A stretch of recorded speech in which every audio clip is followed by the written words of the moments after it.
Welcome to the Oil Guy League Fantasy News TTDC video news segment here. We have myself, Double I, we have Epic on hand. We're going to talk about the Oil Guy League. First topic isn't necessarily about the Oil Guy League, but in general, fantasy football. Who is your MVP? One quarter of the way through the season, who's your fantasy MVP? It's got to be somebody who's a big surprise on a team that's a big surprise. I'm going to go with Fred Jackson from the Buffalo Bills. Nobody expected that guy to be leading the league. He was leading the league in rushing at one point. I'm not sure if he's still leading the league, but he's putting up big yardage, big points for the Bills. Nobody expected that. That's going to be MVP-like production. I mean, the guy came out of College from Iowa. Nobody expected that shit to happen. Boom. He might be one of the biggest surprises of the year so far. My MVP is Wes Welker. The guy just puts up ridiculous points. You don't see a receiver like that could just completely control the game. I mean, he's putting up like 50 points some of these weeks. We have a PPR league. The yardage, the catches. I mean, he's getting 20 catches a game. It's just ridiculous, the numbers he's putting up. And I mean, he can win a week for you. And I don't know what round he was picked in, but it wasn't one of the first couple. So, great pick right there. And I think he's the current MVP. Number 2, free agency. Every week's a big hustle for free agents Wednesday morning. Who do you think was the best free agent pickup this week in the Oil Guy League? Gotta be Matt Hasselbeck, Uncle Matt, quarterback, Tennessee Titans. Guy's been putting up like 15, 20 points a week. I mean, you're looking for a quarterback. It's a quarterback league. I mean, he's putting up points. I mean, he's going to get you the points if you're a weak at quarterback. I think it's Matt Hasselbeck. My pick's going to be Brandon Pettigrew. I think he's a legit top tight end.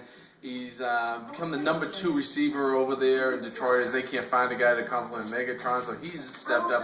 I think he caught 11 balls 2 weeks ago, like another 6 or 7 last week. Guy's putting up great numbers. He's a guy that you can just plug in there and start for yourself every week. Really adding on to what he did last year.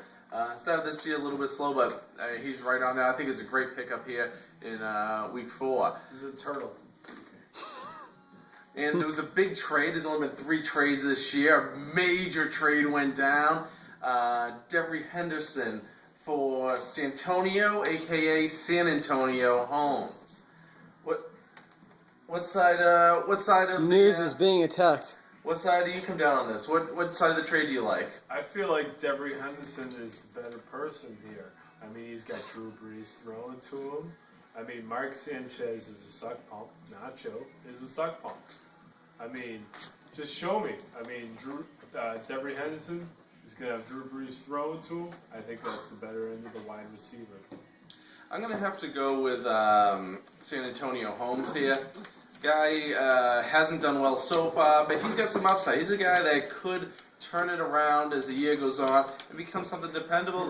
Devery Henderson, I'll give you this. I think he might end up with more overall fantasy points over the course of the year, but very hard to predict what he's going to do.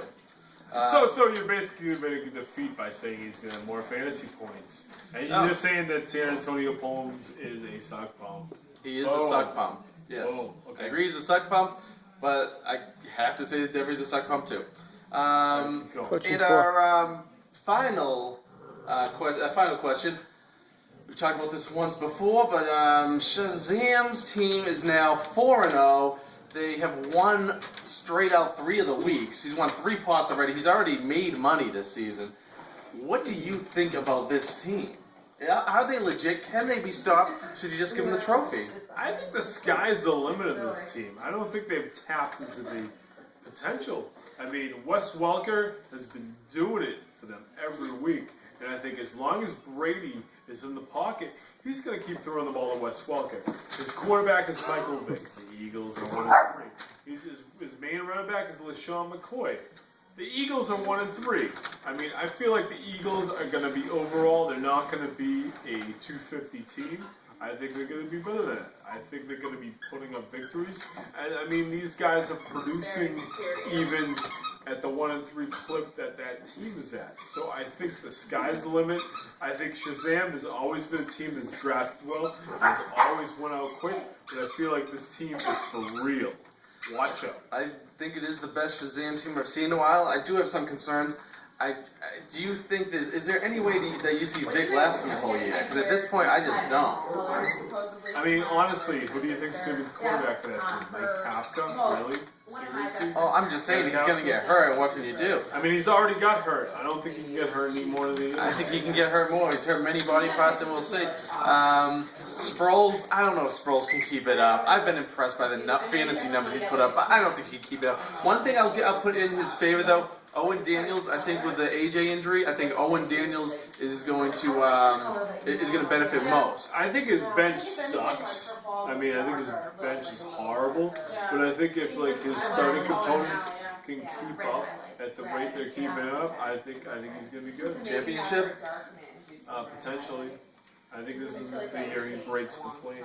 This could be. It's a very scary team. Yes. All right, we're going to sign off here from TTDC Headline News. This is the Fantasy Edition. We got myself, Double R, Epic, and we got Shazam behind the camera. Yeah!